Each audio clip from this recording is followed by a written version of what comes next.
Naging matagumpay ang Christmas tree at parol lighting sa Malabon City kung saan agaw eksena ang nasa 40 feet na Christmas tree. Si Floyd Brent sa detalye.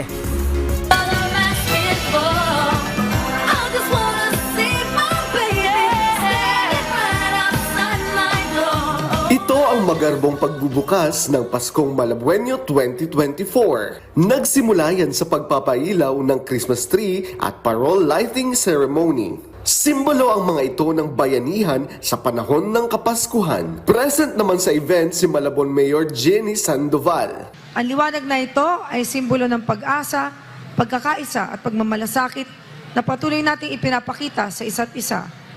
Sa gitna ng anumang hamon na ating hinaharap bilang lungsod, naway magsisilbing paalala ang mga ilaw na ito ng bawat isa sa atin ay may kakayahang magdala ng liwanag sa ating komunidad.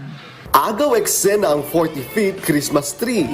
May palamuti kasi itong makukulay na ilaw. Sinundan ng lighting ceremony ng pagtatanghal. Dumating din ang mga kilalang personalidad tulad ng King of Filipino Christmas Carols, Jose Marichan, at ang aktor na si Gab Lagman. Ibinida rin ang performance ng cultural groups mula sa Malabon tulad ng Tanghalang Bagong Sibol at Banda 4.